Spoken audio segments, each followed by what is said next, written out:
breaking news coming in. This is the first reaction of Birch victim on Luthra's detention. She lost her husband in that fire and even her sisters. She got lucky. Her husband saved her and then unfortunately lost his life in a bid to save her. Luthras have been detained, and as the hope for justice now really seeps in, listen in to what she said.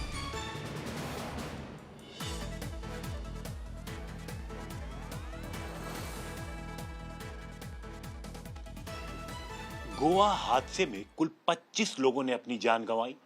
एक तरफ बचाव कार्य चल रहा था, लोगों की जानें जा रही थी और जानकारी मिली है कि ठीक उसी वक्त लूथरा बंधु लोगों की मदद करने की बजाय, मौके पे पहुंचने की बजाय विदेश भागने की जुगत में लगे हुए थे। हमारे साथ इस वक्त बात करने के लिए भावना जोशी मौजूद हैं। कुल 5 लोग एक साथ गोवा घूमने गए थे, जिसमें भावना, उनके पति और भावना की 3 बहनें थीं। सिर्फ भावना ही वापस आई हैं, बाकी 4 लोग उस हादसे के शिकार हो गए। कैसा था पूरा मंजर, किस तरीके से वो आग ने पूरे क्लब को अपने चपेट में लिया, हम भावना से बात करते हैं। भावना, आप लोग गोवा कब गए थे, कौन कौन आपके साथ था?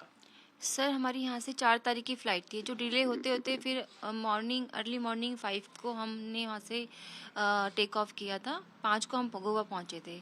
जो फिर हमारा प्लान बना घूमने फिरने का। फिर 6 तारीख को हम लोग वहाँ क्लब गए बर्च में। 11:15 नाइट में हमने वहाँ एंट्री करी।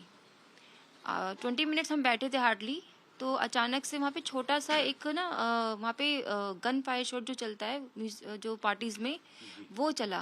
तो वो जो वीडियो एक वायरल हो रहा है जिसमें वो वहीं पर जहाँ पे आग लगी थी वो डांस हो रहा था, तो वहीं सामने ही बैठी थी आप तो लोग? सामने बैठे थे सर। वो जस्ट जैसे एंटर करते ही सामने वाली जो थर्ड टेबल थी, तो हम वहीं पर बैठे थे। मेरा पूरा परिवार वहीं पर ही बैठा था। म्यूजिक चल रहा था, डांस चल रहा था। मतलब वीडियो बना रहे थे हम लोग भी।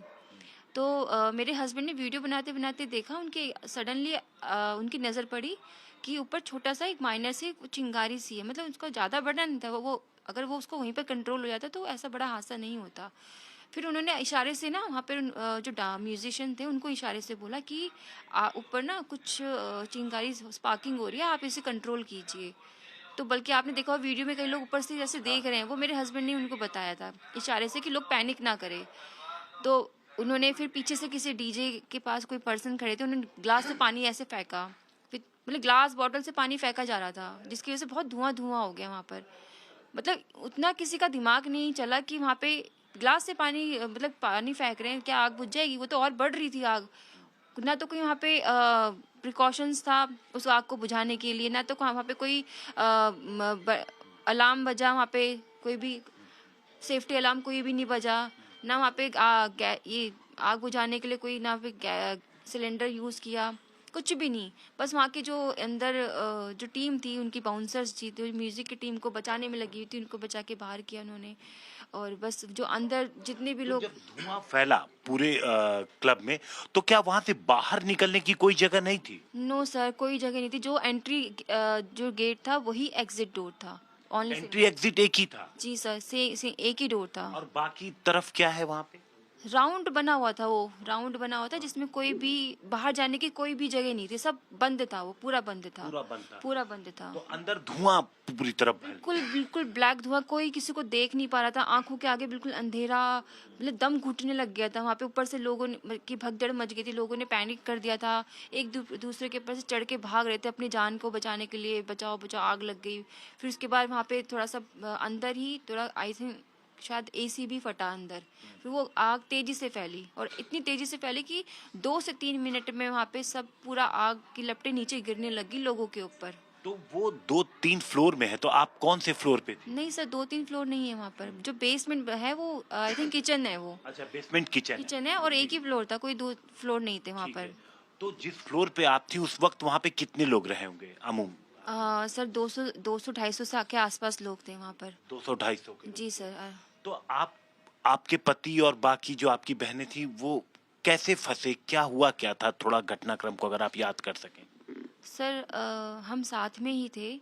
मतलब जैसे आग छोटी सी थी, तो मेरे हस्बैंड बोल रहे थे कि कोई पैनिक मत करो, आप आराम से बाहर आइए, सब बच जाएंगे, आप पैनिक मत करो, आराम आराम से चलिए। बस मेरे हस्बैंड सब वहाँ के लोगों को ऐसा बोल रहे थे। फिर एकदम से ना आग बहुत बड़ी हो गई और वो नीचे ना धुआं धुआं हो गया, नीचे आग, वो चिंगारियाँ सब नीचे गिरने लगी, तो जिससे ना लोग डरने लग गए। उनके ऊपर कई लोगों के ऊपर गिरा भी, किसी के बाल जले, किसी का फेस जला। वो लोग मतलब फिर उसके बाद उन्होंने भगदड़ मचा दी। बस उसी भगदड़ में ना मेरी फैमिली ना पीछे रह गई। मैं थोड़ा सा उनसे थोड़ा सा कुछ 2-4 कदम आगे थी, तो मेरे को धक्के से मैं आगे की तरफ हो गई, और जिस तरफ गेट था मैं उस तरफ मैंने भागने की कोशिश करी, और मैं बोलती रही जल्दी आओ, आग बढ़ गई है, आप जल्दी आओ, प्लीज़ जल्दी आओ। मैं उनको बोलती रही, मगर उसके बाद जो ऐसी भगदड़ मची, शायद उन्होंने जो नीचे जाने वाली सीढ़ी थी किचन की तरफ, शायद उन्होंने वो देखा रास्ता, तो उनको लगा यहाँ से कोई एग्जिट होगा तो हम यहाँ से निकल जाएंगे। काफ़ी लोग उस तरफ घुसे। गलती से अंदर की तरफ, मतलब नीचे बेसमेंट में चले गए। हाँ, मतलब काफ़ी लोग गए सर, सिर्फ मेरी फैमिली नहीं, वो काफ़ी लोग गए उस तरफ, क्योंकि वो रास्ता उन्हीं की तरफ था। अच्छा। वो मैंने नहीं देखा था। जी जी जी। तो काफ़ी लोग गए उस तरफ, और पता चला कि वहाँ पे कोई एग्जिट डोर नहीं है, और जो किचन स्टाफ का जो आने जाने का सामान बाहर अंदर ले जाने का जो जो डोर होता है उनका, वो भी बाहर से लॉक था। बाहर से बनता वो? जी सर, वो बाहर से बंद था, और किसी भी स्टाफ वाले ने किसी की, मतलब हम लोग तो नए हैं, हमें कुछ नहीं पता वहाँ के बारे में। इनफैक्ट वहाँ के जो स्टाफ के लोग थे उनको तो पता होगा ना कि यहाँ पे गेट है, तो हम जाएं वहाँ से लोगों को निकालें। जब आग लगी तो क्या होटल की तरफ से, क्लब की तरफ से कोई मैनेजर या किसी ने आया, सबको एक साथ रूट दिखा के बाहर ले जाए? सर कुछ भी नहीं, ऐसा कुछ भी नहीं हुआ, ऐसा कुछ भी नहीं हुआ। मैं वहाँ पे बस बोलती रही कि मेरी फैमिली के 3 लोग अंदर हैं, मेरे 4 लोग अंदर हैं, मेरे हस्बैंड है, मेरी 3 बहनें हैं। मेरे हस्बैंड का फ़ोन भी कंटिन्यूसली रिंगिंग कर रहा था, तो मैंने बोला कि मेरे हस्बैंड का फ़ोन बज रहा है। उनको मैंने बोला आप प्लीज़ उन्हें बचाइए। तो कहते आपका ना ये टूरिस्ट सारे वहाँ से निकल चुके हैं, अंदर सिर्फ ना किचन के जो स्टाफ है वही है वहाँ पर, और आप बाहर ढूंढिए। मैंने कहा सर मैं बाहर कैसे ढूंढूं, क्योंकि मैं उनसे बहुत आगे थी, और वो मेरे से इतने पीछे थे कि वो मेरे से पीछे से ही तो आएंगे, पहले कैसे आ जाएंगे आगे वो। मैंने कहा मैं बाहर ढूंढ रही हूँ, बाहर कोई भी नहीं। जो लोग थे वो अपनी जान बचा के, वो जितने बच्चे वो भाग गए। लेकिन जो मैं उनसे बस बोलती रही पूरा टाइम। उन्होंने कहा मैम आप प्लीज़ बाहर जाइए, मैम आप प्लीज़ बाहर जाइए, बस इतना बोलते रहे। किसी ने मेरी कोई हेल्प नहीं करी सर। इनफैक्ट मैंने वहाँ पे फायर ब्रिगेड की गाड़ी को मैंने खुद से कॉल किया। मैंने वहाँ पे जो वहाँ के लोकल थे, मतलब वहाँ पे जो स्टाफ के जो छोटे पोस्ट के ओहदे के लोग थे, मैंने उनको बोला कि आपको यहाँ का ये फायर का नंबर नहीं पता आपको? कहते हैं मैम हमें नहीं पता यहाँ का नंबर। तो फिर मैंने जैसे तैसे करके वहाँ पे कॉल किया। फिर एड्रेस मुझे पता नहीं था, तो मैंने बात करवाई कि आप इन्हें प्लीज़ एड्रेस बताइए। तो उन्होंने एड्रेस बताया। उन्होंने कहा यहाँ से गाड़ी निकल चुकी है, बट वो गाड़ी आधे घंटे के बाद आई है, जब तक सब कुछ जल के राख हो गया था। सब कुछ जल के? सब कुछ जल के सर, मैंने अपने आंखों से देखा है। फिर वहाँ पे पता नहीं क्या क्या फटा है, वहाँ पे ब्लास्ट हुए हैं। फिर उसके बाद तो जो सिलेंडर्स वगैरह रहे वो तो बहुत बाद में फटे हैं, जब आग नीचे तक फैल गई थी ना, तब फटा है सब। पूरी तरीके से कब काबू पाया गया और अंदर से कब बॉडी बाहर निकली? कब आपको पता चला कि आपके हस्बैंड तो अंदर ही रह गए थे और बहनें? सर देखा मैंने नज़ारा वो सब।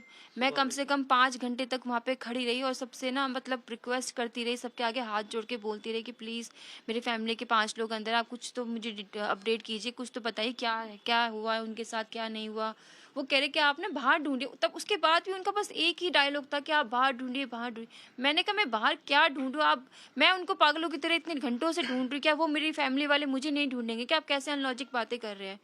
मैं कहा मैं बाहर क्या ढूंढूं? बाहर कोई भी नहीं है, मैं क्या ढूंढूं? मैं बाहर से भी चक्कर मार के आ गई, मैं उनके बैक साइड से भी चक्कर मार के आ गई। 5 घंटे तक आप क्लब के बाहर रहीं, न पुलिस, न प्रशासन, न क्लब के? पुलिस 1 घंटे के बाद आई है सर। जब फायर ब्रिगेड की गाड़ी आई है तभी पुलिस भी आई है। मतलब 45 मिनट्स के बाद सारी टीम वहाँ पर आई है। और किसी ने आपकी मदद नहीं की? आप सबसे मदद मांगती रही? किसी ने नहीं की, सिर्फ तमाशा देखने के लिए वहाँ लोग आए हैं बस, और किसी ने मदद नहीं की। किसी ने भी नहीं की। अब आप क्या चाहती हैं? सर मैं चाहती हूँ जो वहाँ का ऑनर है, अब जैसे वो पकड़ा गया है, तो मैं चाहती हूँ उसको इसके खिलाफ सख्त से सख्त कार्रवाई की जाए, उसको कड़ी से कड़ी सज़ा मिल जाए। क्योंकि उनकी वजह से कितनी फैमिली के लोग जिसे बता रहे हैं कि 25 लोग हैं, आई डोंट थिंक सो कि 25 लोग हैं। मुझे पता है कि वहाँ कितने लोग फंसे हैं, बहुत लोग फंसे हैं। कितनी लोगों की तो बॉडी भी नहीं मिली सर। बहुत लोग, बहुत नुकसान हुआ है सर, बहुत ज़्यादा। मेरी फैमिली की, मेरी जो सबसे बड़ी दीदी थी उनका इतना बुरा हाल था, पहचान में नहीं आ रही थी। मेरी जो सेकंड वाली दीदी थी उनका भी बहुत बुरा हाल था। क्या मैंने अपने आंखों से सब नज़ारा देखा। मेरे तो ज़िंदगी भर का एक सदमा हो गया मेरे लिए। हर दिन आंखों में बस वही घूमता है मेरे। बट किसी ने मेरी हेल्प नहीं की सर। मुझे बहुत शिकायत है उन लोगों से, बहुत ज़्यादा। अगर वो वहाँ पे वो प्रिकॉशंस फॉलो करते तो मेरे आज सब लोग सेफ होते।